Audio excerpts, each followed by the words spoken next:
kita baca yang kalimat pertama. One identifying characteristic of minerals is their relative hardness, which can be determined by scratching one mineral with another. With another here, another mineral. Now we know that one.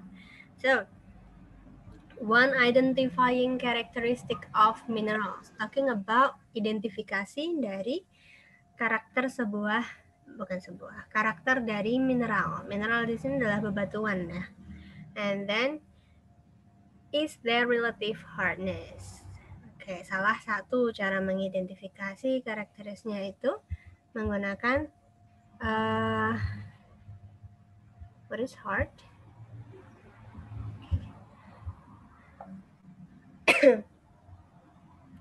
Kerasnya dari batu itu, which can be determined by scratching one mineral with another. Jadi dengan cara di scratch, digarukkan antara satu mineral dengan mineral yang lainnya. So, berarti kalau kita cek di optionnya, which of the following best takes the subjects of this passage? Kalau yang A, the hardness of diamonds. Di sini kita bahasnya mineral ya. Diamonds oke, disebutkan, tapi dia ada di line kalau di sini line kelima. Kalau di buku, di buku juga line kelima, dan itu jauh sekali. Berarti diamond di sini hanya one of the example of minerals. Jadi fokusnya bukan ke diamond, tapi ke mineral secara keseluruhan. So not A. Lalu yang B, identifying mineral by means of a scratch test. Can you see the similarities there? Mengidentifikasi mineral dengan cara melakukan scratch test. Oke, scratching ya, digarukkan, digosokkan ya. Oke, so we can save B. Kalau misalnya kalian sudah yakin dengan jawabannya B, ya boleh. You can just answer B and then go on to the next number.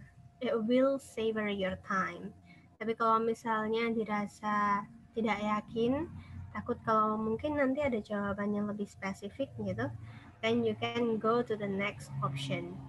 Yang C, feldspar on the Mohs scale. Oke, di situ juga tidak ada di kalimat pertama, so I don't think that's the answer. Dan D, recognizing minerals in their natural state. So we know yang dibahas tadi bukan natural, tapi what is it? Scratch ya. Hardness. So it's not the natural one. Di scratch kan berarti apa namanya? Kita kayak sedikit wait. I'm wearing a mask. Kita kayak sedikit apa namanya? Mengubah gitu. Si mineralnya kan. Jadi ada scratch marknya nanti. Okay, so number 3, yaps. Tadi siapa yang jawab ya? Jawabannya Bravo. Okay. And then we go to number 4. Berarti sama, the main idea-nya sama ya. What is it? ABCD? Alpha. That's good.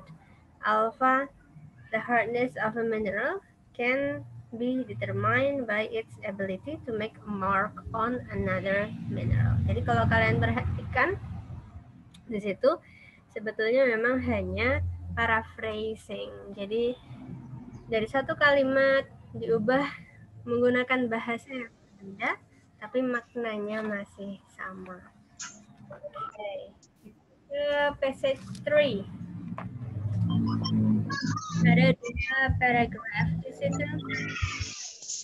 There are 2 paragraphs. Belum dijawab. Okay. Talking about, what is it? Okay, let's just go to number 5.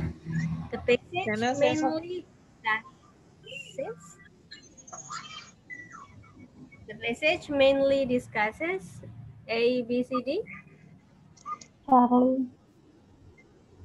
Delta. Charlie or delta.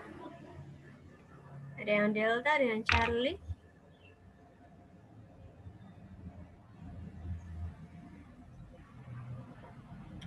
Mungkin ada yang Alpha or Bravo. What about the others? Atau ngikut aja? Because I know maybe some of you don't have time to finish to do the task. I know it's okay because everyone has their own business ya. Oke, kita ke passage 3. Kita lihat di sini ada 2 paragraph. Remember, kalau ada lebih dari 1 paragraph, pertanyaannya tentang main idea. So what you need to do is read the first sentence. First means sampai full stop ya. First sentence of each paragraph. Okay, so we can read the first one. Hurricanes generally occur in the North Atlantic from May through November. Okay.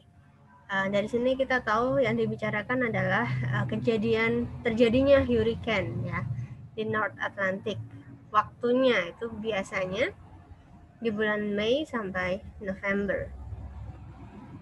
With the peak of the hurricane season in September.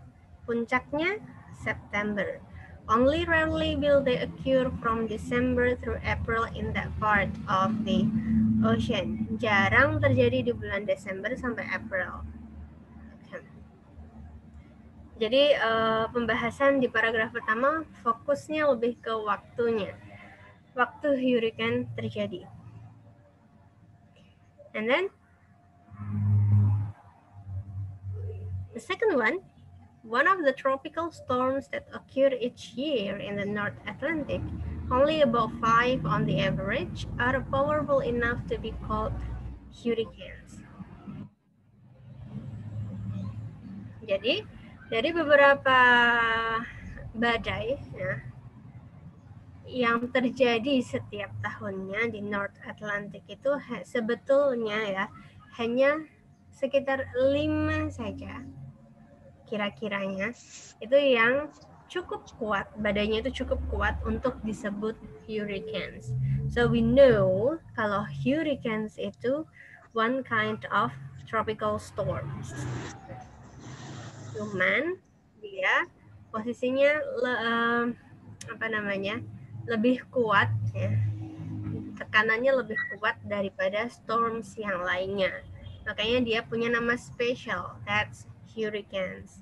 Dan itu setiap tahunnya di North Atlantic terjadinya hanya sekitar 5 kali.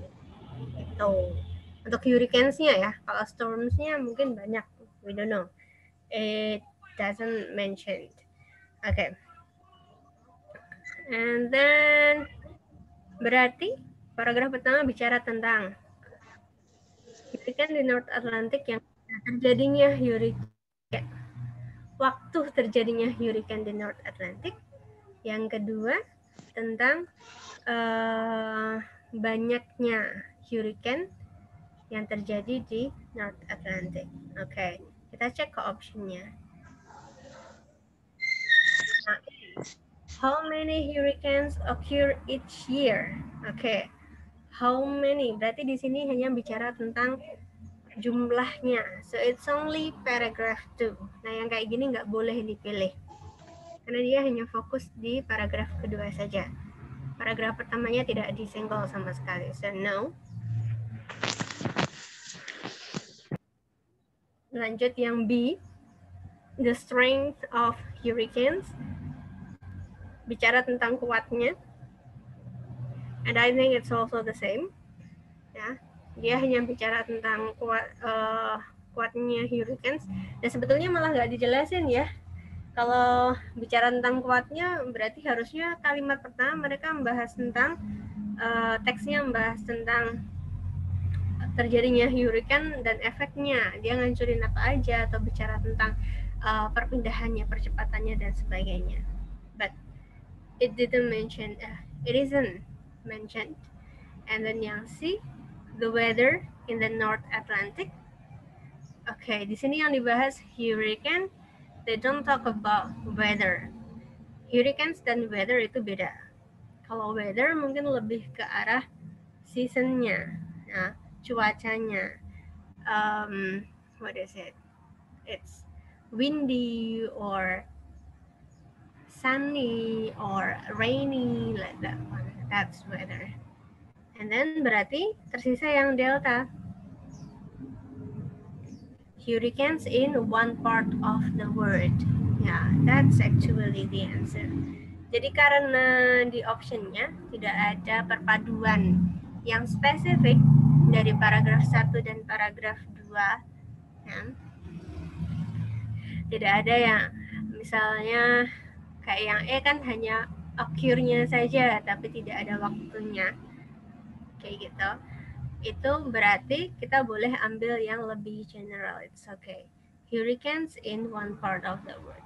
One part of the world di sini berarti maksudnya adalah di North Atlantic. That one. Itu ya. So, kalau yang number 5 delta, what about number 6?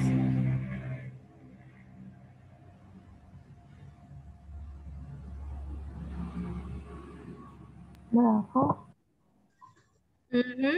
B. Bravo. Okay, that's nice. Good job. Everyone. Yang jawab semuanya jawab bravo. So yes, that's the answer. Karena kita tahu hampir sama, cuman hurricanes-nya di sini diubah menjadi storms. It's still okay karena hurricanes memang storms, cuman dia stronger than average storm. Oke, gitu ya. Lanjut. Nah, kalau yang passage 4 itu ada 4 paragraph. 1, 2, 3, 4. There are 4 paragraph. Let me check my option. Sudah ada jawabannya belum? Okay, belum. Number 7. A, B, C, D. Let's still talk about main idea.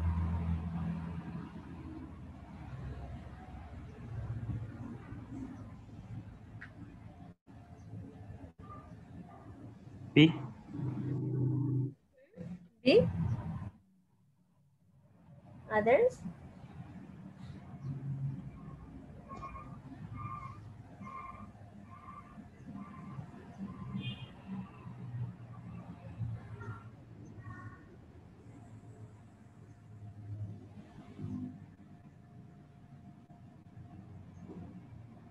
Oke. Belum terjawabkah untuk yang paragraf passage 4? Wait a minute. Oh, it's really crowded here. I'm so really sorry. Kita bahas ya. Ada 4 paragraph, but actually it's written apa ya? We can comprehend them easily. You can see here, sebetulnya yang mengarah ke penjelasan hanya paragraf pertama. Karena paragraf kedua, 3, dan 4 itu hanya contoh dari apa namanya? Ininya Longfellow. Poems-nya Longfellow ya. Oke. So, kita lihat di kalimat pertama, paragraf pertama. Henry Wadsworth Longfellow was perhaps the best known American poet of the 19th century. Oke, kita fokusnya di situ. Longfellow itu pujangga Amerika yang paling terkenal, was perhaps yang mungkin yang paling terkenal di abad ke-19. Oke. Lalu kita ke paragraf kedua. Evangeline was set during the French and Indian War. Berarti talking about, paragraf kedua bicara tentang Evangeline. Mungkin kalimat pertamanya itu penjelas. Evangeline itu bercerita tentang apa. Jadi dia set during the French and Indian War. Talking about war, and it's really happened at that time ya, when the British forced French settle bla bla bla bla bla. Jadi puisinya itu ditulis berdasarkan dia ngambil dari sisi nyata kehidupan, walaupun mungkin dikasih bumbu-bumbu ya biar lebih ciamik gitu. And then yang kedua, in the Song of Hiawatha, Longfellow depicted the noble life of the American Indian through the story of the brave Hiawatha and his beloved wife Minnehaha. It's also the same. Bicara tentang salah satu puisinya Longfellow, yaitu Song of Hiawatha, bicara tentang noble life of the American Indian. Saat itu kan memang American Indian itu dibahas ya at that time, apalagi adanya white civilization. Jadi ada yang namanya what is white civilization? Orang putih dan suku Amerika. Gitu. Lalu yang paragraf keempat, talking about the courtship of Miles Standish, dan di sini juga during early period of the settlement of New England. Berarti juga sebetulnya ceritanya dari puisi-puisi yang dibuat Longfellow itu berdasarkan dari kisah nyata. Tuh, nah kita ke optionnya. Yang A, American history is often depicted in poetry. It's too general, very general. Karena di sini hanya American history saja. Depicted in poetry pun, poetrinya siapa tidak jelas gitu. Padahal tadi yang dibahas jelas tentang Longfellow ya. And then yang B, Longfellow described American history, even though people really did not enjoy it. Are you sure that people really did not enjoy it? Kan kita tahu tadi ya, first sentence, the best known American. Kalau dia terkenal, berarti orang-orang enjoy. Oke, at that time mungkin cara bekerjanya nggak kayak di Indonesia sekarang ya, dimana yang punya banyak haters malah semakin terkenal. No, apalagi di sini Longfellow adalah artist, orang yang bekerja di dunia seni ya. He made poems, jadi bukan poems yang buruk lalu dia jadi terkenal. No, dia terkenal pasti karena poemsnya okay dan everyone likes it. So if people really did not enjoy it, I don't think that's the answer.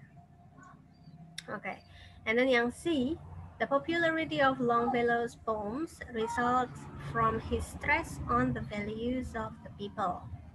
Jadi what is popular? Iya. Oh, terkenalnya. Sorry. Jadi puisinya Longfellow itu jadi terkenal itu karena from his stress on the values of the people ya. Karena dia membuat puisinya itu berdasarkan concernnya dia terhadap keadaan sekitar, orang-orang sekitar. That one, concern dia, stress on values, that one. Berarti dia memikirkan orang-orang sekitarnya, and then he made it into poems and it's become popular. I think that one untuk yang C. And then yang Delta, Longfellow wrote long narrative poems that were not always popular with the critics. I'm not sure about this one. Were not always popular with the critics. Yang jelas tidak disebutkan ya. I can't find anything about critics di kalimat pertama di paragraf 1, 2, 3, 4. But if maybe kalian nemuin, mungkin bacanya mana tadi?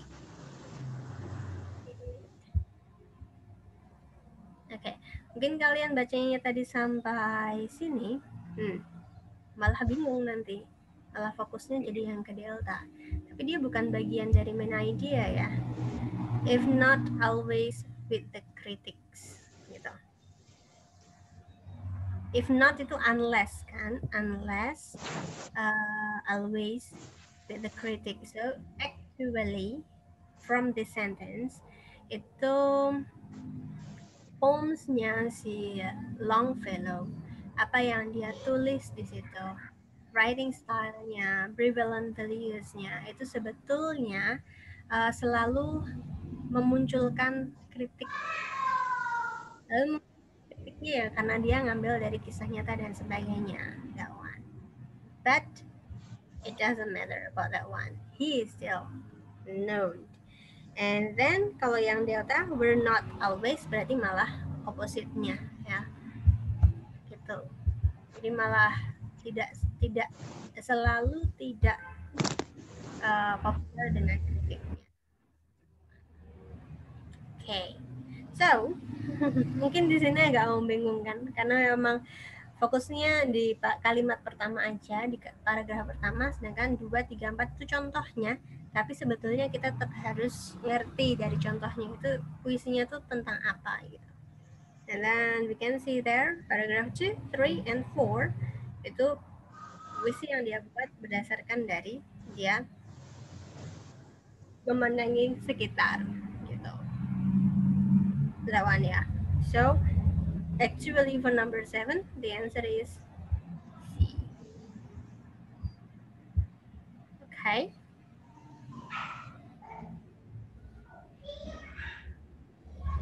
Lanjut ya. Number 8, the best title of the passage. What about this one? Kalau title memang biasanya lebih pendek ya.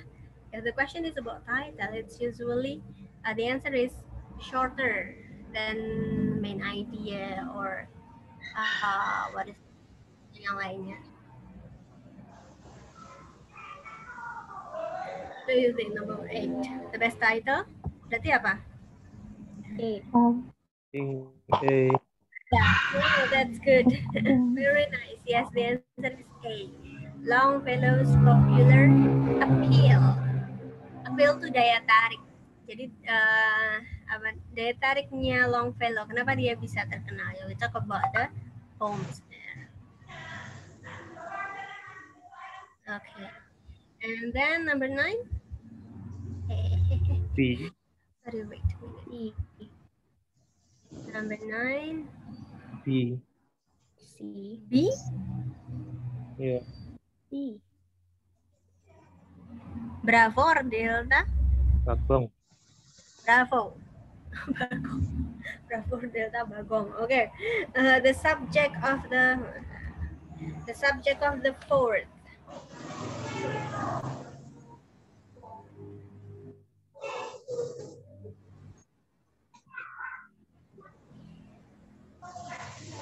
Okay. Fourth paragraph ya.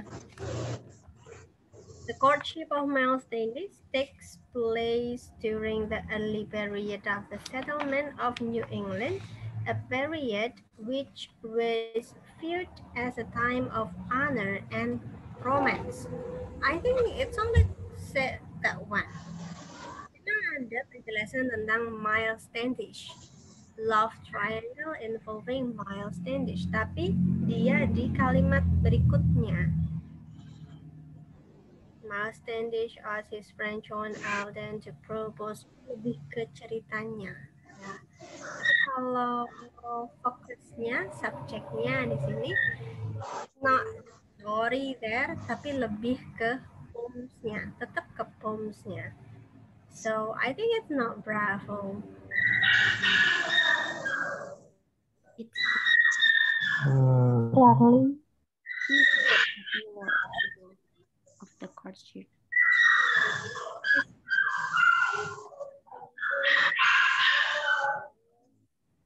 Standish. C. Ya. It's Charlie.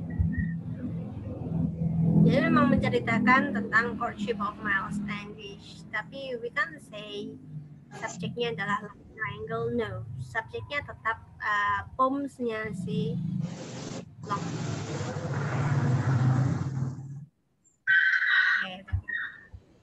Oke, ini.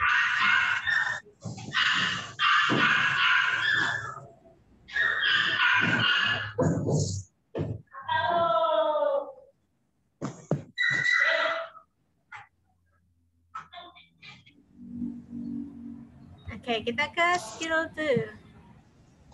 Recognize. Ini gimana sih?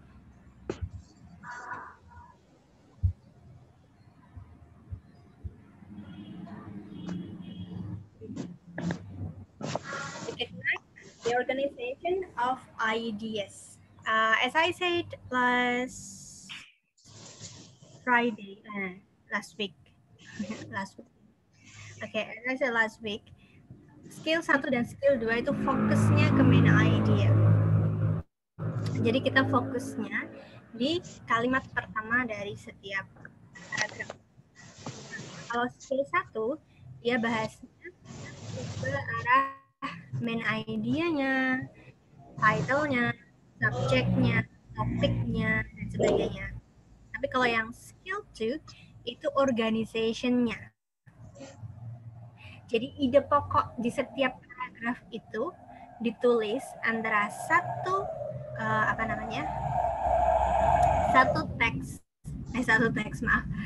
satu idea dengan idea yang lainnya itu hubungannya apa.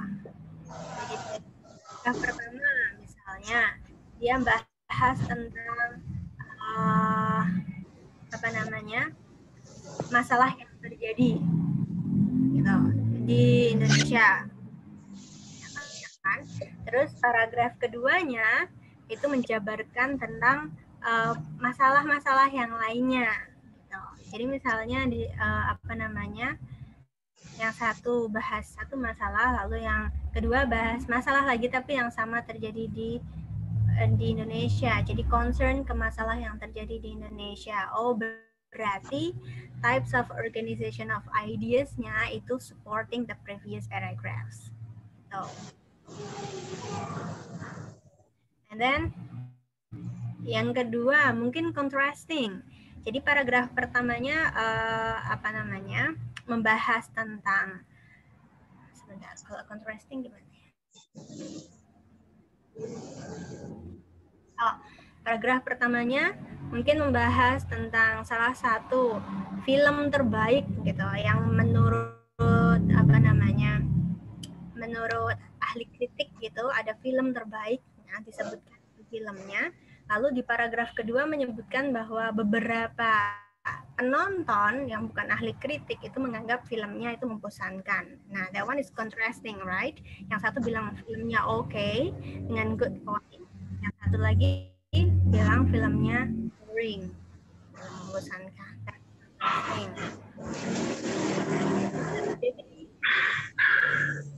Satu paragraf itu bisa saja main idea-nya itu tentang sebuah penjelasan gitu. So, bisa defined, is, dan sebagainya. Biasanya itu nanti ada di teksnya. You have to check the clue there. Nanti ada di contoh soalnya. And then, atau arguments juga bisa, opinions juga bisa, giving examples juga bisa. And then, kalau skill 2 ini, pertanyaan untuk recognize the organization of ideas, itu sedikit berbeda dengan main idea. Kalau main idea, biasanya yang ditanyakan adalah main idea dari satu passage. Keseluruhan passage tersebut. Dari paragraf 1, paragraf 2, dan paragraf 3. Nah, yang tapi kalau organization, dia biasanya fokusnya hanya di satu paragraf aja. So you have to be careful. Ya. The question harus dibaca dengan seksama. Nah,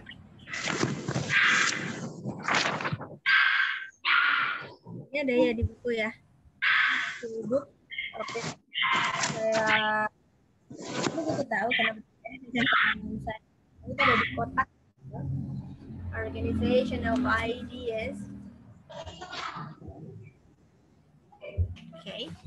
Nah, kalau yang di sini, how is the information in the passage organized? Dia menanyakan keseluruhan passage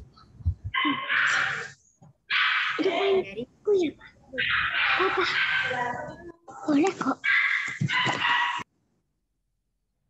kalau yang ditanyakan adalah second paragraph saja, berarti you need to focus on the second paragraph.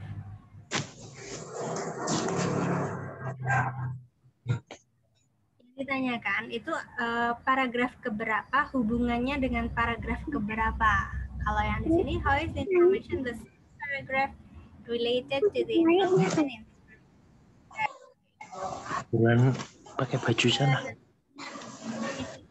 third paragraph related to the information in the second paragraph, gitu juga bisa.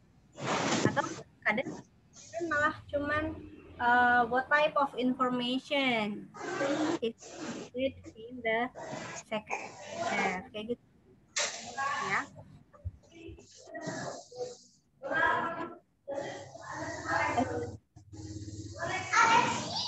Oh, oke. Baik.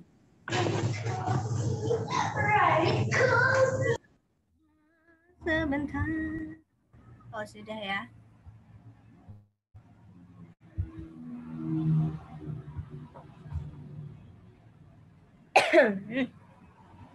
Okay. Sorry, because I forgot to bring my earphone. Jadi nggak ada mikrofon di sini, so I'm using a laptop microphone. Jadi harus mendekat. Mungkin tadi suaranya ketika kecil saya agak menjauh gitu dari laptopnya ya. Okay, let me just repeat this one. Jadi untuk model pertanyaannya, kalau yang ditanyakan adalah, oke. Oh, oke, it's okay. Oke. Jadi kalau pertanyaannya ini passage organized, berarti yang ditanyakan organization of ideas dan keseluruhan dari passage tersebut ya. Oke. Tapi kalau yang ditanyakan hanya paragraph, berarti you only need to focus on the paragraph that is being questioned. Jadi cuma di paragraf yang ditanyakan saja. Jadi kalau misalnya yang ditanyakan paragraf kedua hubungannya dengan paragraf pertama, jadi yang perlu dibaca ya hanya first first sentence of each paragraph gitu ya. Nah ini how to answer-nya, read the first line of each paragraph yang ditanyakan, that is being questioned. Okay, that one. Nah kita bahas ke contoh soalnya dulu.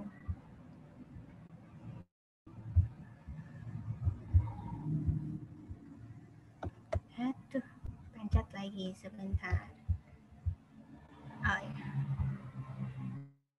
this one ya. Recognize the organization. Nah, ini adalah contoh dari soal tentang contrasting.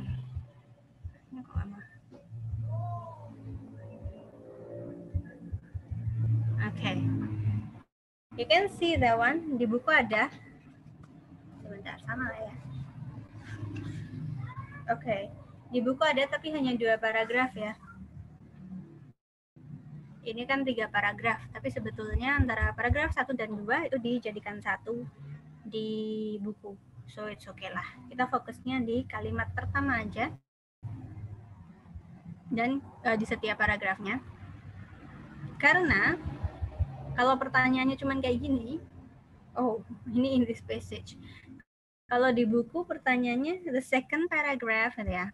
The second paragraph titik. Oke. Cuman kayak gitu aja, berarti ya mau nggak mau kita baca paragraf kedua dan pertama. Karena kalau kita cuman baca yang paragraf kedua aja,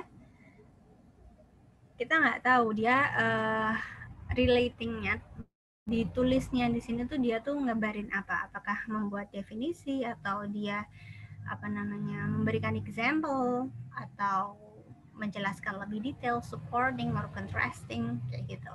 So what you need to do is read the first one. If asked, who invented the game of baseball, most Americans probably replay that it was their belief. Okay, kepanjangan. Let me just use the book. Most Americans would probably replay that it was Abner Doubleday. Oke, kita fokusnya di situ. Jadi, kalau kita bicara si inventornya dari baseball, itu orang Amerika percaya bahwa inventornya adalah si Abner Doubleday. So we can make a conclusion, Abner Doubleday itu dikenal sebagai inventor of baseball oleh Americans. Okay. Lalu kita ke second paragraph. Today, most sports historians are in agreement that Doubleday really did not have much to do with the development of baseball. Because sekarang para ahli sejarah olahraga ya itu malah setuju, in agreement, mereka saling setuju bahwa sebetulnya Doubleday did not have much to do with the development of baseball. Jadi Doubleday itu sebenarnya nggak ngelakuin banyak untuk baseball. Jadi kan berbanding terbalik ya dengan kalimat pertama. Kalau kalimat pertama itu si Doubleday dianggap sebagai inventor. If you know inventor berarti ya dia ngasih something big lah terhadap perkembangan dari baseballnya. Tapi ternyata sport historians itu believingnya dia itu nggak ngelakuin banyak hal untuk baseball. Jadi nggak bisa lah dikatakan sebagai inventornya kayak gitu.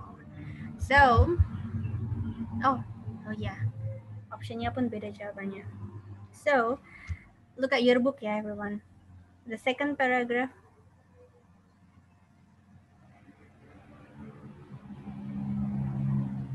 Oh, sorry, let me continue. Saya seperti mendengar suara orang menangis. Okay, continue.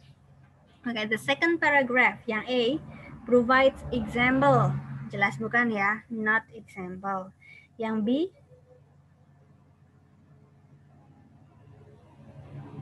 precedes the ideas. Precedes itu mendahului. So precedes the ideas in the first paragraph. So let's say mungkin kalau yang kayak gini nih, paragraf pertama bahas tentang tahun 2000. Lalu paragraf kedua mungkin bahas tentang tahun 1900. Kayak gitu. That's precedes the ideas. And then yang C outlines the effect of the idea. Berarti bicara tentang masalah ya. Paragraf pertama mungkin menjabarkan tentang suatu keadaan, lalu paragraf kedua menjabarkan tentang akibatnya. That's the effect. And then yang di refutes the idea in the first paragraph. Nah, refutes itu menyangkal. So it's contrasting that one. Jadi untuk example-nya ini jawabannya adalah delta. Gitu sebetulnya. Oke. Okay. Jadi hampir mirip dengan main idea. Kita emang harus tahu main idea-nya dari paragraf yang ditanyakan. Lalu baru kita bisa menjawab ke pertanyaannya. Kita bahas yuk bersama-sama aja. Oke. Nah, pertanyaannya apa ini?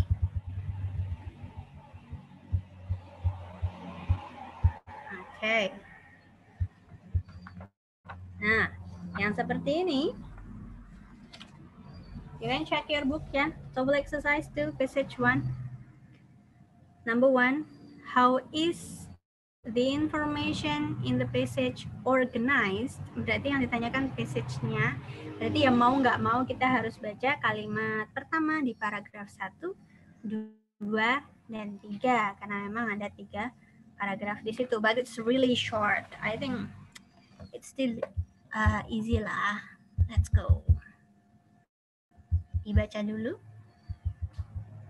Mana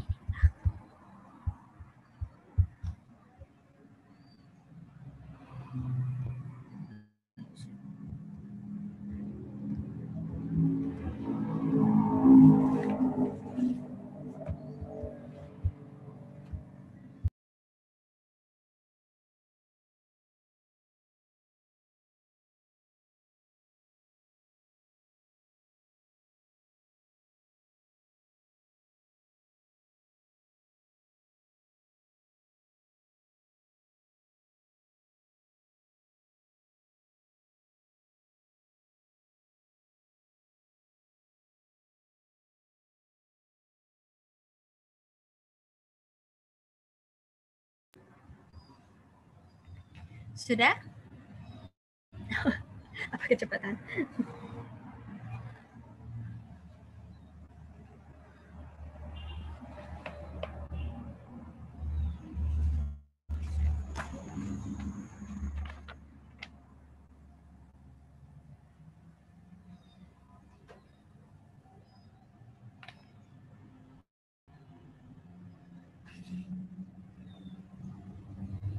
Oke, kita bahas. Jangan lama-lama ya. Because actually you only need 1 minute to answer this one. How is the information in the passage organized? A, B, C, D?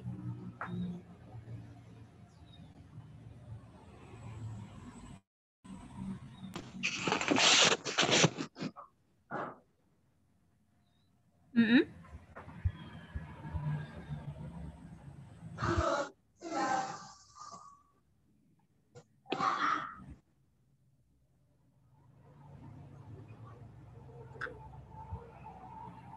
What about B? B? B, bravo. Iya, bravo. What about the others?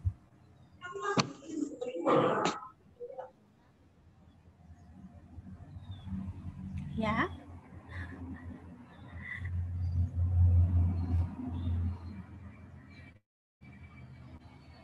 I saw someone is answering, but I can't hear the answer. Okay, that's nice. Actually, the answer is B, bravo. Good job, mister. Contrasting views of conflict are presented.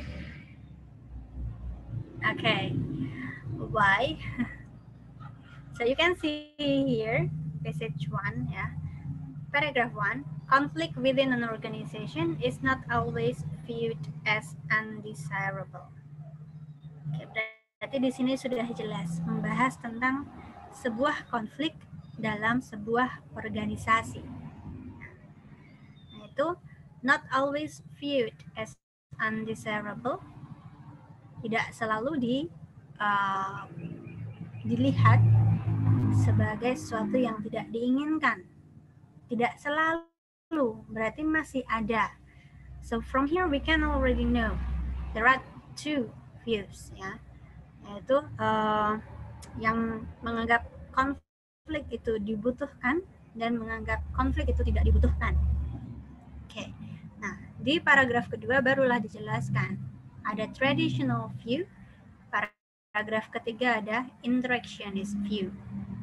Traditional view membahas bahwa konflik harmful to an organization, berbahaya. So, traditional view membahas menganggap bahwa konflik itu tidak dibutuhkan, I think. Nah, karena dia harmful, merusak sebuah organisasi. Sedangkan yang dari interactionist view itu holds that conflict can serve an important function in an organization by reducing blah blah blah blah blah blah positive changes to occur. Oke, jadi malah kebalikannya. Kalau interactionist dia bahas konflik itu oke, ya. Dia mempunyai fungsi yang penting, berarti dibutuhkan karena bisa mengurangi complacency among workers dan menyebabkan positive changes, perubahan yang positifnya sehingga bisa terjadi di sebuah organisasi tersebut. Gitu. So that's why jelas ya, konflik dari pandangan tradisional dan interactionist dan mereka contrast. So that's why the answer is bravo. Okay. Kalau yang C, be careful with C. 2 theories, it's not about teori, ya. Ini tentang pandangan, view aja. Jadi bukan teori. Jadi bukan teori yang didiskusikan di sini. Gitu. Lanjut. Number 2. Third paragraph aja. A, B, C, D.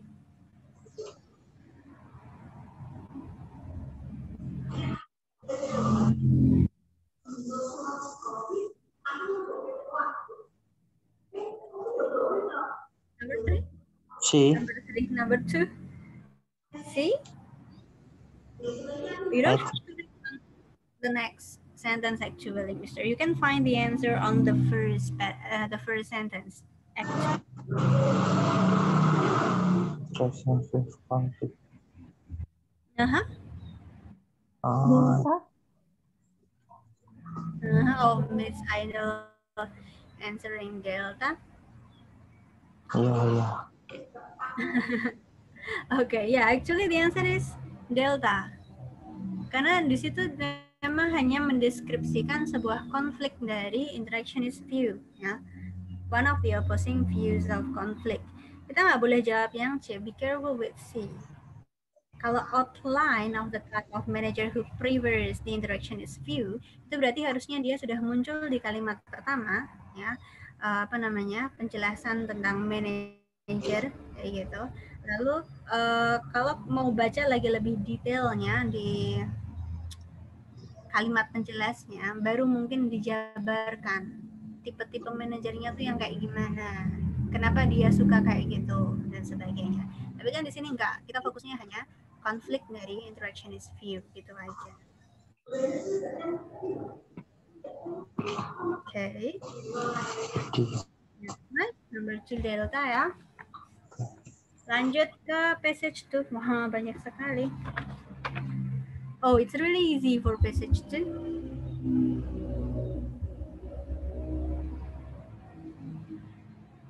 For number 3 sih, yang easy.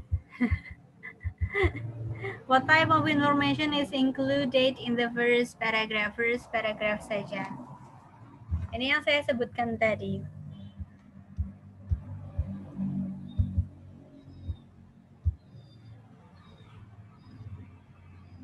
Delta. Delta? Defined? Definition? Defined.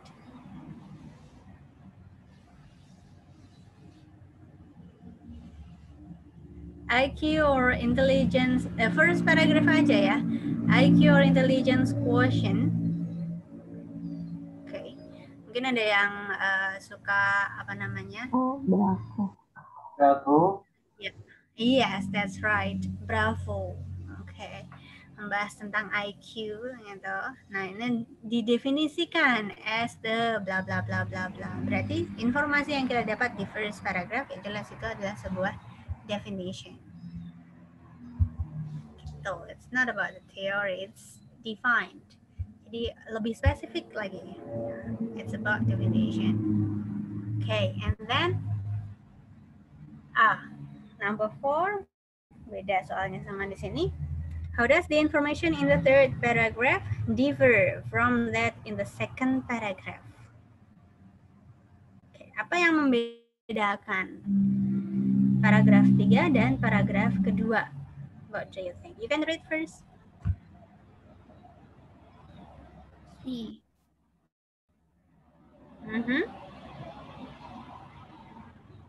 B, Bravo. C. Delta.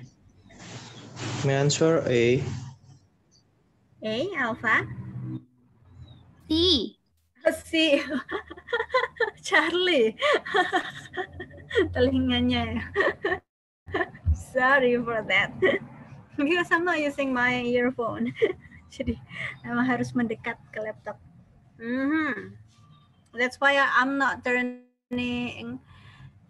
on my my video, because when I talk I have to get closer to the monitor. Okay, berbagai macam jawaban nih. Ada yang A, ada yang C. Okay. Nah, di sini agak berbeda dengan, bukan agak deh, di sini berbeda dengan passage sebelumnya. You can see that paragraf kedua membahas tentang IQ secara teori. Wait. Okay.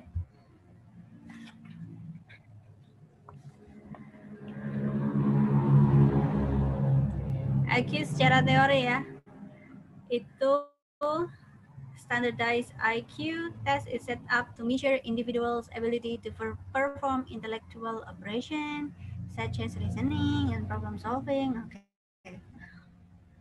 Jadi digunakan sebagai mengukur ability, kemampuan seseorang. Seberapa inteleknya orang tersebut. Semakin tinggi IQ-nya, we know that one, right? Semakin tinggi IQ-nya berarti kita bisa bilang kalau dia semakin smarter, kayak gitu. Nah, lalu paragraf ketiga bicara tentang praktisnya. Kalau teori kan bilangnya gitu, IQ tinggi berarti dia pintar. But the practice, kalau dipraktekkan secara realnya atau dibuat konsensusnya,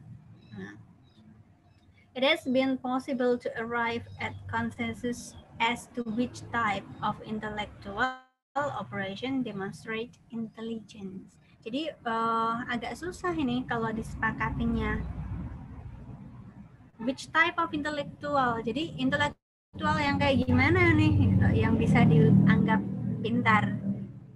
Jadi ketika IQ semakin tinggi itu semakin pintar. Nah, pintarnya itu pintar yang bagaimana dulu? Jadi sebetulnya di praktisnya ini lebih susah kalau hanya membahas tentang angka, something like that lah. Jadi kalau di teorinya ya measure-nya udah fix segini, semakin you got to check the abilities, individual's ability ya, so mereka punya standardized IQ testnya. Sedangkan untuk praktisnya itu lebih susah untuk dipraktekkannya. Kita nggak bisa membahas menyepakati bahwa ya berarti yang IQ-nya tinggi pintar, kalau enggak gitu, something like that. Okay. So ada yang jawab A, ada yang jawab C. Hampir sama. A dan C hampir sama sebetulnya. Kalau yang B jelas bukan ya. Follow chronologically, it's not. Yang delta juga enggak. An example of ideas in the second paragraph, not. Karena udah beda pandangan di situ. Udah beda pendapat di situ. Kalau yang A, presents a contrasting point of view. Jadi bahasnya tentang view, pandangan. Kalau yang Charlie, it presents real information rather than a premise. What is premise? Yang lagi kuliah atau yang baru aja menyelesaikan skripsi, biasanya sering tuh bahas-bahas premise. What is premise?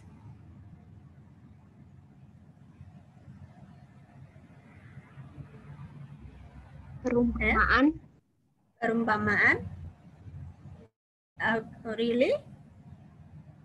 Oh ya, itu kalau dalam bahasa ya. Tapi premis itu bisa kita anggap sebagai teori. Gitu. Jadi yang C itu di paragraf ketiga itu memberikan informasi yang lebih real daripada hanya sekedar sebuah teori kayak gitu sebetulnya. Jadi what is it? We can say that real information di sini adalah sebuah practice. Nah, jadi di lapangannya, so it's real, more real, one, daripada premise. Karena kalau yang di paragraf kedua hanya bahas teorinya. Tuh. Nah, kalau yang A, be careful with A, it present a contrasting point of view. Di sini nggak ada view ya. Maksudnya ketika kita bicara tentang pandangan itu harus ada siapa yang memandang.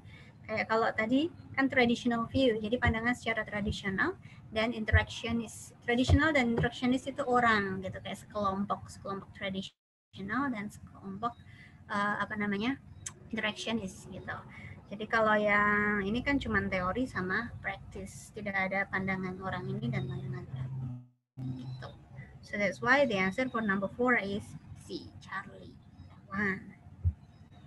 Lanjut ya. Yuk dicepetin. Takutnya nanti saya kebanyakan ngomong. Passage 3. Dibaca dulu deh. Let me give you 2 minutes. Paling lama 3 menit deh. Number 5 and number 6.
Okay, let's discuss. Sudah ya. Number 5, A, B, C, D.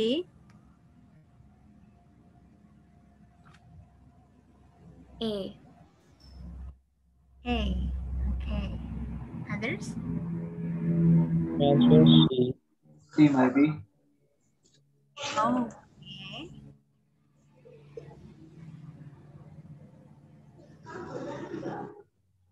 Yang lain juga?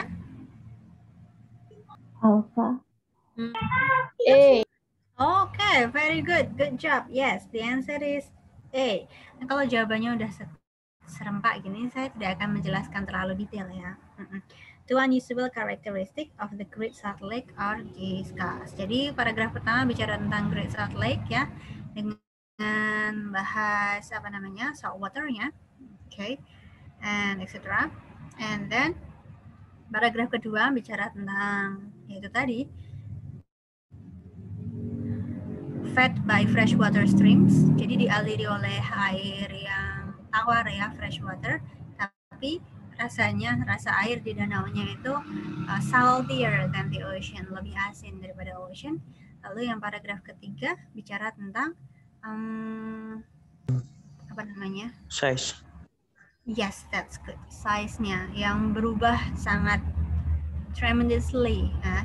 Jadi dari normal size-nya itu 1.700 square miles sampai tergantung dari kondisi cuacanya. Jadi bisa berubah-ubah gitu size-nya.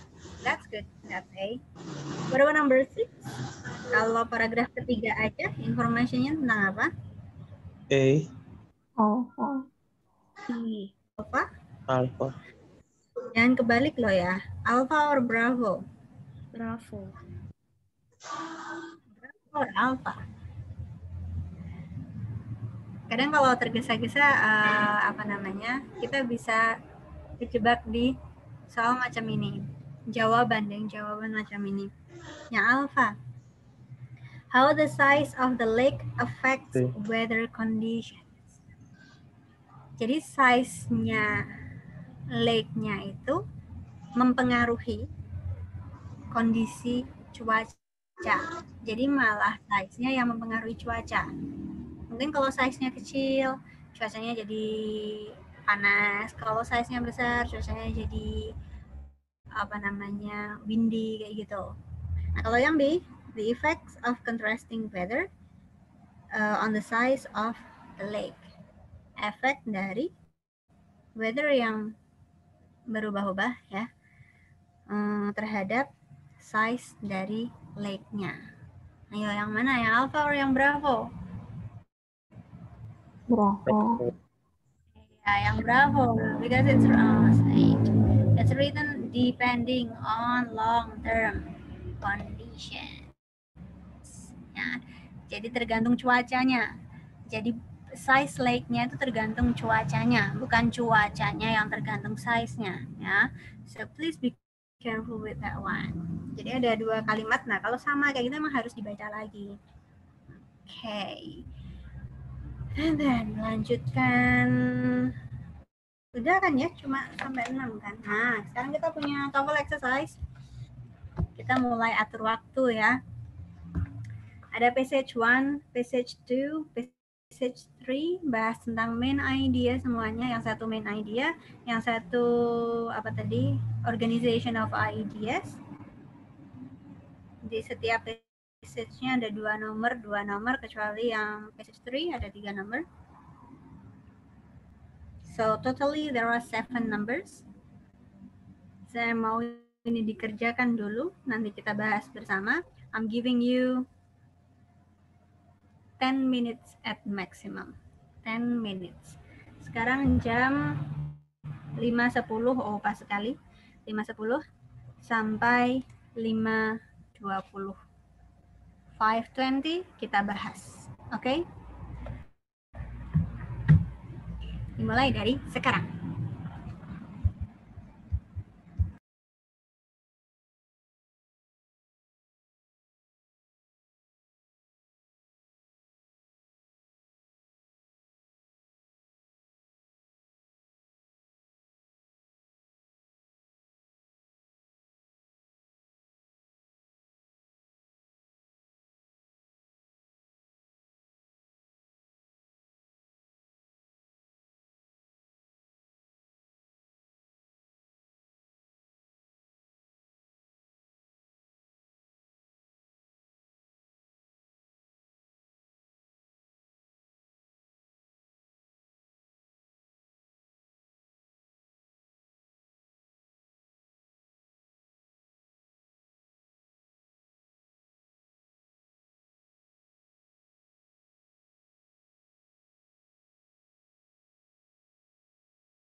Okay, 20 minutes ya.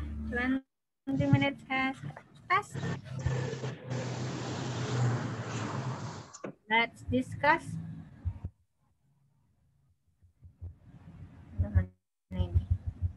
Okay, passage 1. Sama. Oh iya sama. Number 1. ABCD. Answer C. C. C. A. Charlie. Charlie. Kenapa jawabannya beda-beda? Charlie. B. A. Okay. Actually, the answer is C. Yeah, C. Charlie. Different calendars have these similar bases. Nah kan dari awal udah dijelaskan di paragraf pertama. Common types of calendars can be based on the sun or on the moon. Udah jelas di situ. Ada sun, ada moon. Base-nya udah 2. Oke, berarti kalau sebetulnya jawab C itu udah jelas ya. Terus dijelasin lagi di paragraf kedua, lunar calendar is synchronized to the lunar month rather than the solar year. Dan kalau pakainya kalau namanya lunar calendar itu dia lebih ke bulan ya daripada ke solar, matahari gitu. Jadi emang udah jelas di sini kalau kalender itu punya basis yang berbeda. Ada yang pakai sun, ada yang pakai moon. Tuh. Jadi nggak bisa same. Okay, number 2. Bravo. Okay. That's good. Bravo. Very nice. Hampir sama ya. Jadi kalau emang biasanya kalau kita udah tahu main idea-nya, jawab organization-nya itu lebih gampang. Karena memang satu tema. Kita ke text 2. Oh, vaccines. Udah pada vaksin belum? Udah. Ya, get vaccinated ya. Setidaknya lindungi diri sendiri. Oke. Number 3. Which of the Alpha. Yang lainnya? C. Bravo. Atau C? Sorry.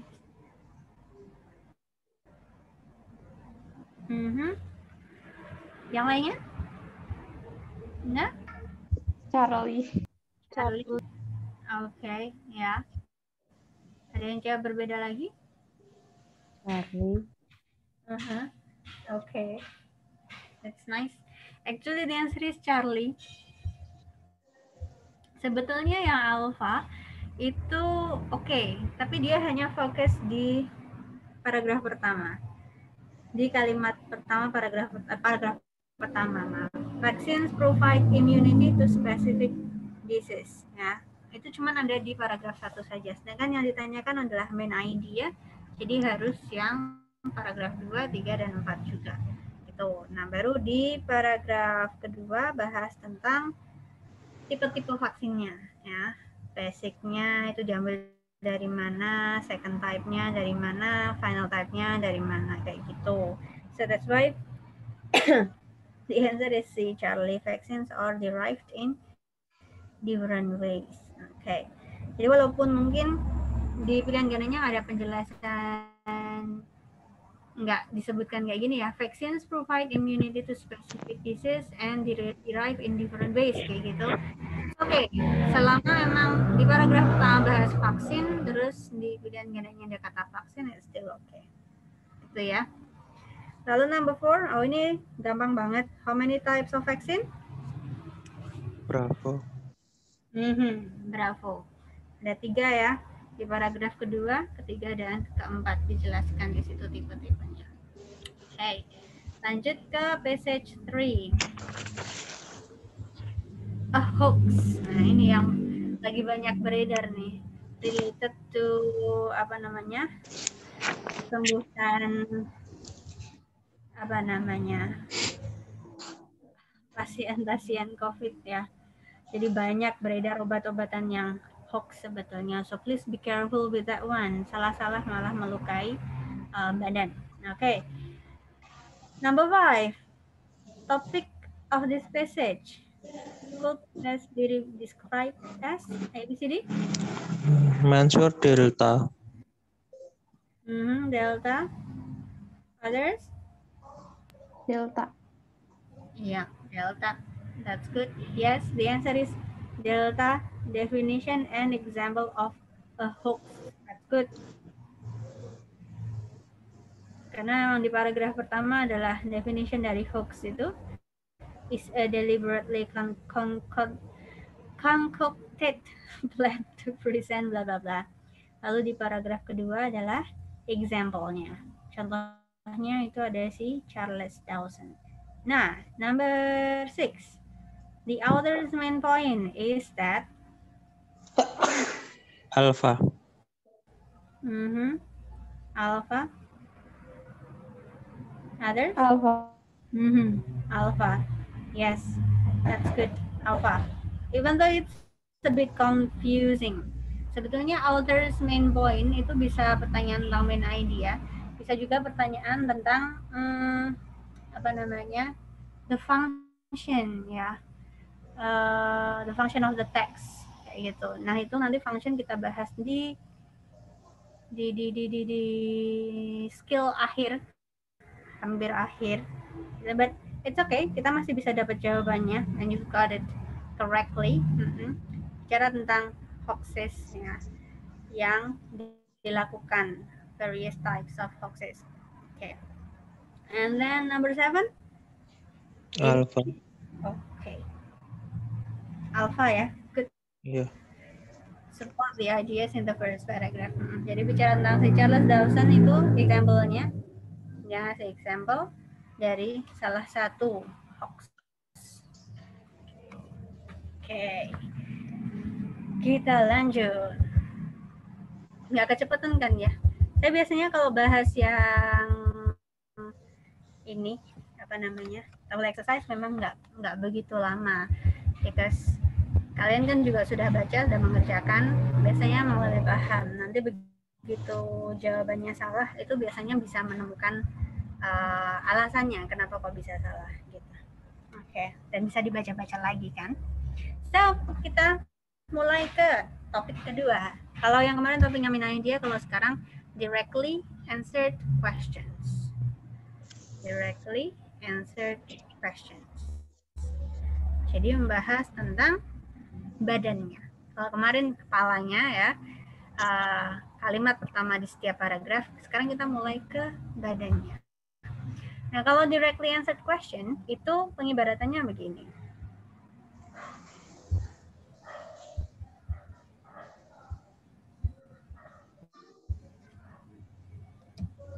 Let's say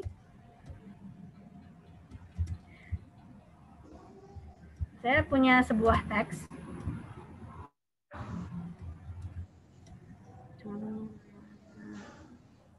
Oke, sampai sini. Terus kan kemarin yang kita bahas main idea. Main idea kan munculnya di kalimat pertama, kalimat pertama ya, di kepala. Nah, ketika nomor 2, misalnya yang main idea muncul di soal nomor 1. Terus nomor 2 itu sudah mulai ke topik directly answer question. Itu dia nggak mungkin jawabannya masih mungkin deh, maaf. Dia jawabannya kemungkinan masih ada di kalimat pertama, atau sudah move ke kalimat kedua, atau kalau kalian nggak dapetin jawabannya di kalimat pertama dan kedua, kalian bisa dapat di kalimat ketiga di sini. Jadi di sini kalian dapetin jawaban nomor 1. Di sini kalian temukan jawaban nomor 2. Yang paling nggak mungkin itu kalian nemuin jawabannya di sini. That's really impossible. Kenapa? Karena jaraknya terlalu jauh. As we know, soal untuk TOEFL, ITP, untuk reading, dia berurutan. Jadi kalau nomor 2 di sini, kemungkinan yang di sini adalah jawaban untuk nomor 3. Kita tahu satu teks itu soalnya untuk 9-10 nomor, 9-11 nomor, ya kan? Jadi kalau misalnya satu paragraf, kalian mau mencari jawaban nomor 2, ketemunya di kalimat terakhir, itu nggak mungkin. Jadi kalau misalnya membaca, kalau sudah terlalu jauh tetap nggak ketemu, berarti kalian kelewatan jawabannya. Gitu. Jadi kembali lagi ke atas, ulangi baca lebih perlahan, dicermati lagi, karena memang berurutan. Nah, ketika sampai akhir, itu berarti kalian sudah sampai di nomor yang akhir juga, gitu ya. Jadi sebetulnya cara menghemat waktunya gitu. When you don't want to read the text first before reading the questions, then you can just go with the flow. Ya, pokoknya gitu. Jadi kalau misalnya mau menghemat waktu, ya gitu caranya. Diurutkan aja. And ketika kalian menjawab nomor 2, let's say, ternyata jawabannya masih di sini, di kalimat pertama. Seharusnya kalian tidak perlu membaca lagi kalimat pertama. Seharusnya loh ya, karena kalian tadi sudah membaca kalimat pertama, sudah paham apa maksudnya. Jadi ketika soal nomor 2 ditanyakan, membahas tentang kalimat pertama, mungkin lebih detail, bukan tambahin idea, tapi lebih ke supporting idenya, itu kalian harusnya sudah paham, nggak perlu balik lagi. Nah, itu bisa jauh lebih menghemat waktu. Tapi kalau misalnya memang lupa atau nggak yakin, ya you can go there again, tapi pastikan don't waste your time. Gitu. Tapi misalnya nomor 2-nya ketemu di sini, and then you want to answer number 3. Number 3 jawabannya kan harusnya di sini. So you can start reading from here. Kalimat setelah jawaban, letak jawaban nomor 2 tadi. Nah, jadi nggak perlu baca lagi dari atas. You don't have to do that one. Dari sini aja, lalu baca sampai ketemu jawabannya di sini. And then stop. Terus move to the next number. Kayak gitu caranya. Oke, itu untuk directly answer questions.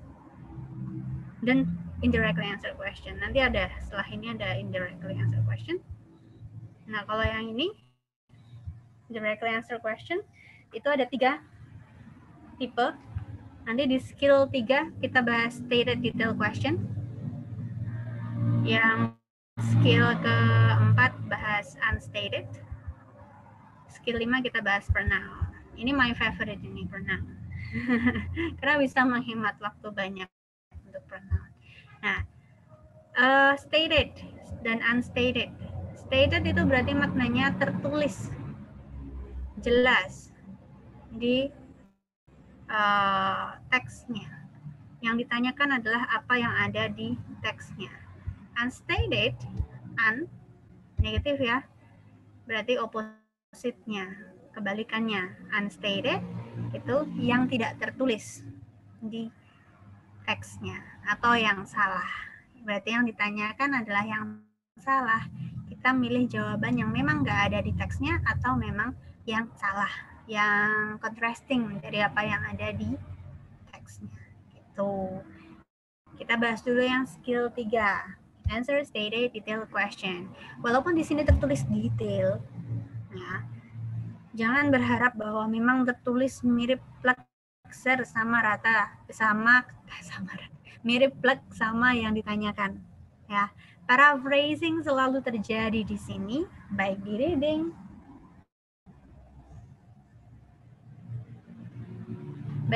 maupun di listening. Oke, jadi kalau misalnya nanti menjawab, loh kok ini udah susah Miss, ya what is it? It's okay. Lebih baik kan berlatih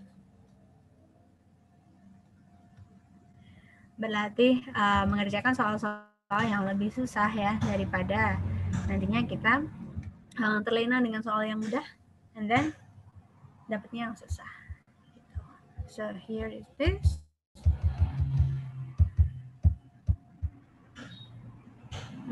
Nih.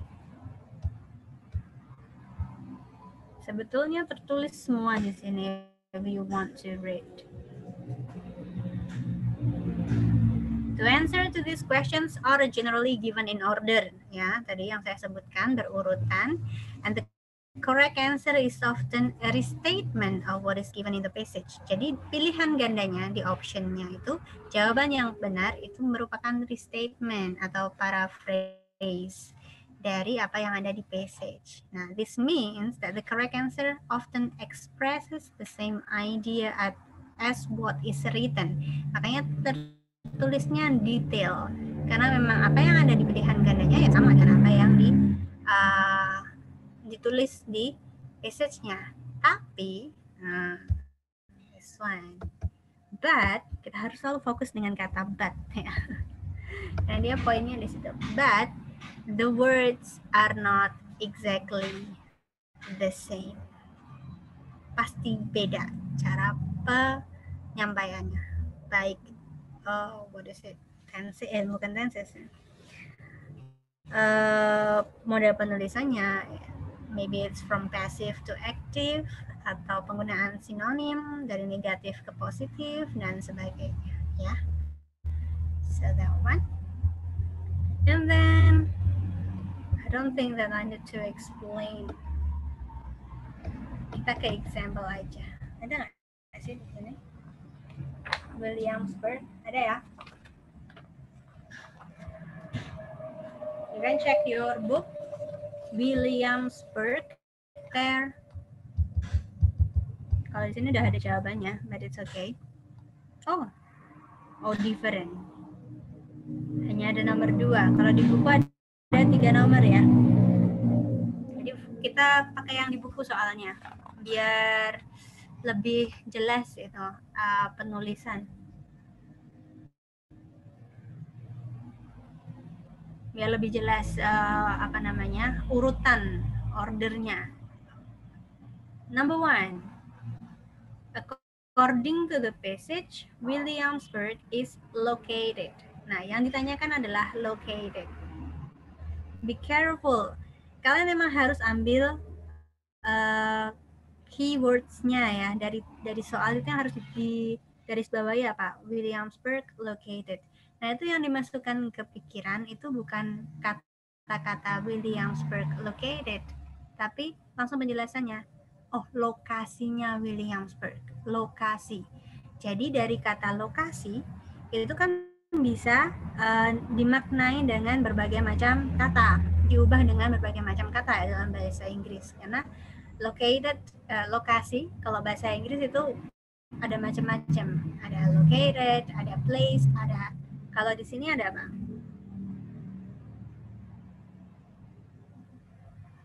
Di buku, sorry, di sini beda deh.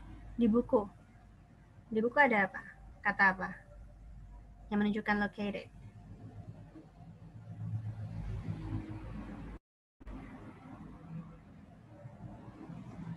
Ketemu nggak?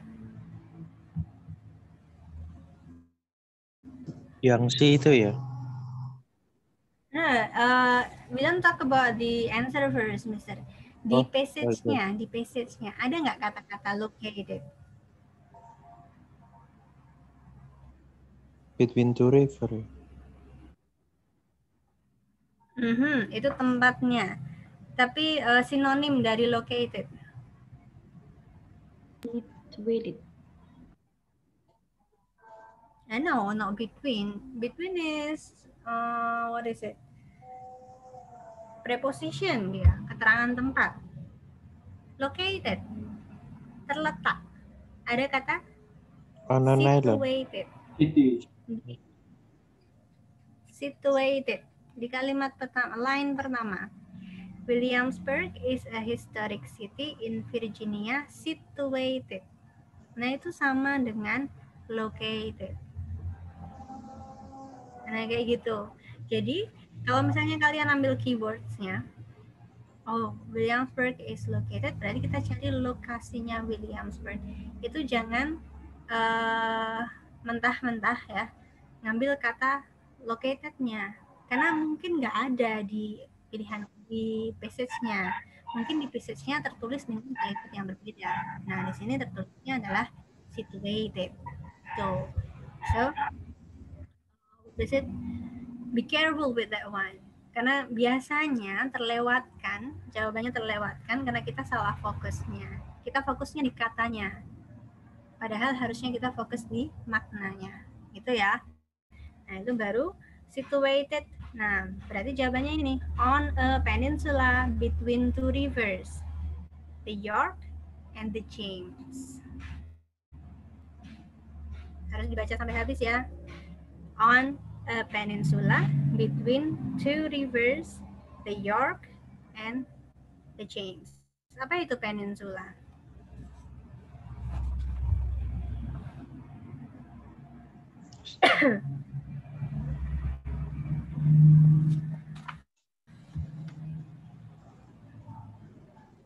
Ini peninsula? Like an island itu ya. Yes, that's right. It's like an island ya. Jadi apa namanya, daratan. Kalau mungkin cari di kamus artinya semenanjung, but it's daratan gitu aja. Biar gampang. Nah, terus between two rivers. Jadi kalau kita bayangkan si apa namanya, wait, let's say di sini si islandnya, nah di sini ada two rivers, di sini dan di sini. Itu between, ya. That's what we call between. Jadi di sini ada daratannya, lalu si riversnya yang namanya York, let's say ini York, ini James. Itu ada di sampingnya. Gitu. Nah, baru kita pergi ke optionnya. Kita cari yang maknanya sama. Yang A, on an island. Hanya island gitu saja. We can save that answer. Kalau tidak ada yang lebih spesifik. Ya. Yang B, in the middle of the river. Can we answer that one? In the middle of the river? No. No, karena kalau in the middle ya, berarti ini ada river, and then middle-nya di sini, that one. Dan rivernya hanya satu. Kalau di sini kan rivernya dua ya, York and James. Lalu yang C, where the York and the James meet. Apakah ada penjelasan bahwa sungainya ini bertemu begini? No. No. Ya, jadi kita nggak bisa buat kesimpulan sendiri. Lalu kalau yang D, on a piece of land with rivers on two sides. Is it? Iya. Ya, that one. Okay. Jadi kita bisa pahami di atas what is it? Island, ya. Lalu ada rivers on two sides. Gitu. Jadi restatement ya. Jadi nggak semata-mata mirip dengan apa yang ada di teksnya. Kalau ada yang mirip tapi tidak sama, so we can only say similar. Ya, similar is not the same. Similar is not the same. Jadi kalau ada yang mirip itu malah harus diwaspadai. Biasanya ada jebakannya di situ. Mungkin dari positif ke negatif, is jadi isn't. That's really different. Jawabannya kan maknanya kan jadi contrasting kayak gitu. Jadi be careful with that one. And then yang number 2. Nah, tadi kita udah baca sampai kalimat pertama. Berarti untuk jawab number 2, kita hanya mulai di kalimat kedua aja, line 2. But let's go to the question first. The passage indicates that Jamestown, nah kalau yang kayak gini nih agak nyebelin nih. Karena tidak ada penjelasnya ya. Jamestown-nya kenapa? Cuman kalau yang soalnya seperti ini, you can look at the option. Baca optionnya dulu. Di optionnya tuh bahas tentang apa sih? Yang A was settled. Berarti bicara tentang didirikan. B juga settled. Didirikan. Yang C, the first permanent English colony. Oke, bicara tentang apa namanya? Koloni pertama. And then yang D, named-nya, middle blank question. Oke. Kita langsung ke apa namanya? Teksnya. Aduh. Oke. The one, it was settled. Oh, ada mirip nih, settled di optionnya. Oke. It was settled by English colonies in, It was settled by English colonies in 1633. Nah, ini yang saya katakan tadi. Ketika mirip gitu dengan yang ada di teksnya, harus hati-hati karena mungkin jebakan. Kalau kita nggak hati-hati, tadi yang diucapkan it was, it-nya kembali ke siapa? Williamsburg. Nah, Williamsburg. Sedangkan yang nomor 2 yang ditanyakan adalah Jamestown. Berarti bukan. Was settled in 1633 berarti bukan. Nah, yang B, was settled 26 years after Williamsburg. Oh, is it? 26 years after the first permanent English colony in America. Oke. Itu juga bukan. Was settled at Jamestown ya. Itu juga bukan, karena yang 26 tahun setelah first permanent English colony itu ya si Williamsburg. Jadi kalimat kedua itu masih bahas tentang si Williamsburg. Oke. Lalu yang C, was the first permanent English colony in America. Oh, tadi masih sama tadi dengan yang di kalimat 2 ini. The first 26 years after the first permanent English colony in America was settled at Jamestown. Itu ya. That is right. Oke. Iya. Karena kalau kita lihat yang Delta was originally named Middle Plantation pun juga bukan Jamestown itu, karena yang dinamai Middle Plantation awalnya adalah si Williamsburg. Oke, that one. Jadi kita ketemunya jawabannya tadi di line ke-4. Kalimat kedua line ke-4. Jadi tinggal ngelanjutin. And then yang number 3 bisa dibaca sendiri. Itu ada penjelasannya. You can try to find the answer. Karena tinggal 10 menit. Saya mau ke sini aja. Number 3 baca sendiri ya.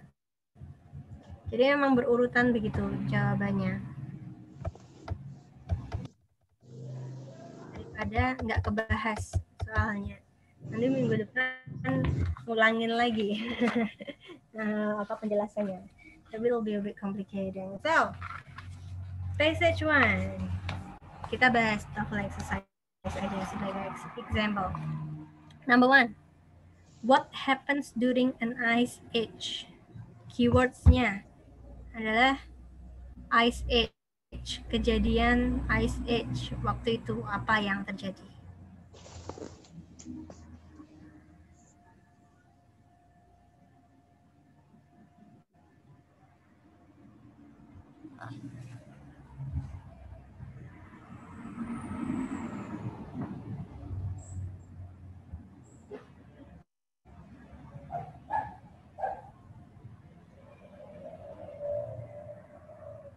Sudah nemu?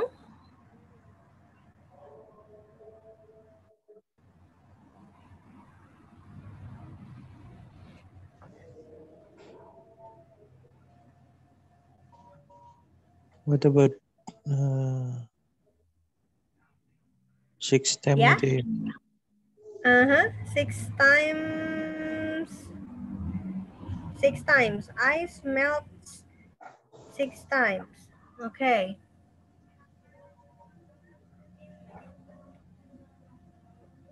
Is it the ice melts-nya? No. Terjadi. Ini ya kita ketemunya di kalimat pertama ya. Karena teksnya juga pendek ini. So I think we can find it in the first one. Those periods when ice covered extensive areas. Jadi bukan yang 6 times itu bukan melts-nya, bukan melting-nya ya, tapi ke covering-nya. Jadi menutupi extensive areas of the earth at least happened 6 times. Paling enggak terjadinya 6 kali saat es itu menutupi extensive areas of the earth gitu. That's why it named ice ages, masa es. Okay, and then kalau yang D udah dieliminasi berarti bukan, not talking about the ice melts-nya. What about A? Rock strata are recognized by geologists. No. No, nggak ada hubungannya dengan rock strata di sini. Yang B, evidence of foreign materials is found. Nggak ada juga. Nggak ada juga. So, yang C, ice covers a large portion of the Earth's surface. Yeah. Yeah, so we can see that ice covers, yeah, covered, you know, large portionnya extensive areas itu tadi, the Earth's surface. Okay. What about number 2? How many different methods of recognizing past ice age?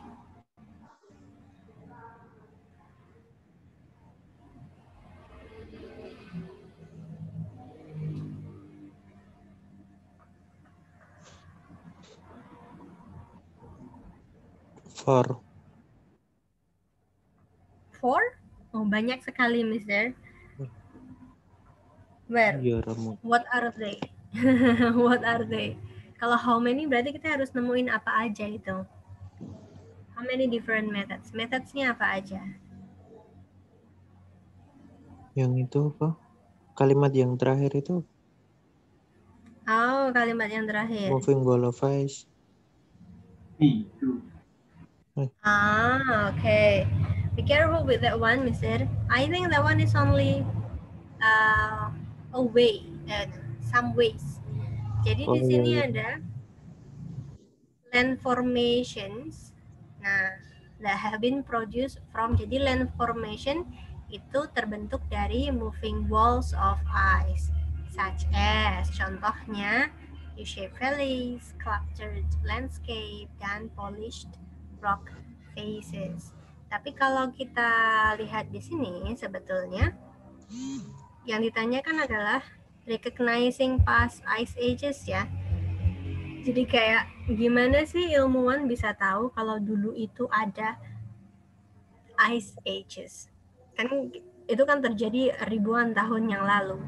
Nah, jauh sebelum ada peradaban manusia, I think. Jadi apa namanya? Pasti ilmuwan itu kan mencari bukti-buktinya. Nah, dari mana buktinya itu dapatkan? This one can be recognized from rock strata. Jadi dari rock stratanya, lapisan batunya ya. And that show evidence of foreign materials deposited by moving walls of ice or melting glaciers. Jadi rock strata itu menunjukkan evidence bahwa foreign materials, berbagai macam materials di sini bisa batuan, bisa tanah, bisa lapisan-lapisan yang lainnya ya, yang tersimpan dalam moving walls of ice or melting glacier, dan akhirnya terbentuklah rock strata. And then yang kedua, ice ages can also be recognized from land formation.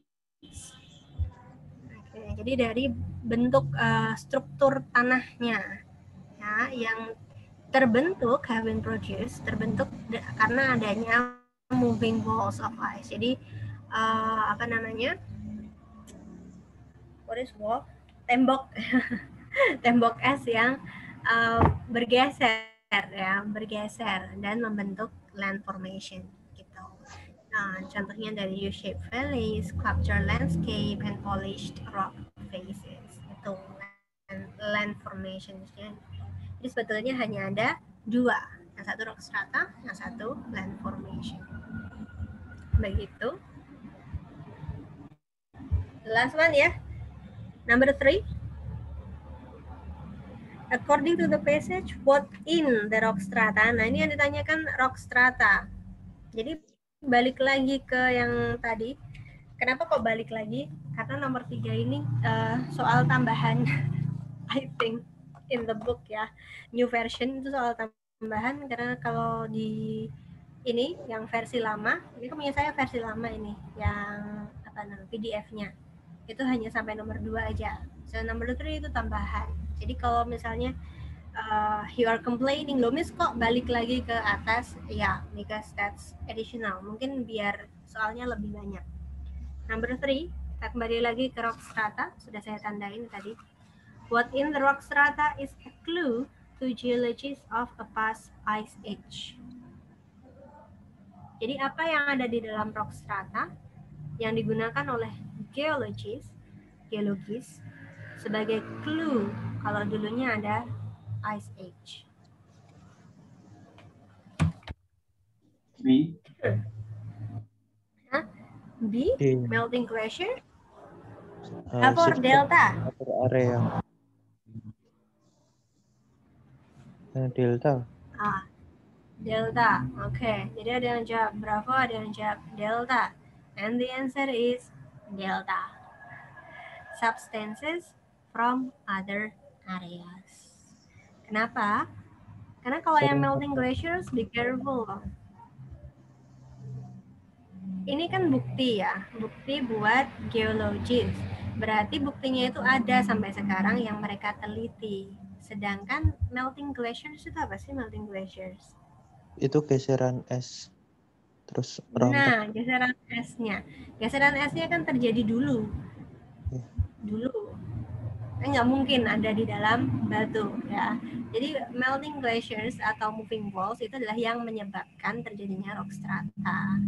Dan di dalam rock strata itu ada foreign materials deposited. Jadi ada berbagai macam materials yang terbentuk hingga akhirnya membentuk si rock strata. Makanya jawabannya yang D, substances, ya, atau berbagai macam zat pembentuk land formations from other areas. Gitu. Oke? Lumayan ya. Kalau topiknya walaupun teksnya pendek, kalau topiknya tidak menyenangkan ya kadang terasa sedikit sulit. Tapi ya mungkin ini karena baru baca langsung bahas, jadi rasanya lebih sulit. Tapi kalau misalnya diberi waktu untuk mengerjakan dulu baru dibahas, nah I know that you will do it well. Oke. Jadi karena sudah mau jam 6, cuma tinggal 2 menit lagi ya. I think let's just finish it now. Next week kita akan bahas passage 2 dan passage 3. Jadi begitu masuk langsung bahas passage 2 dan passage 3. Bahasnya kayak gini tadi.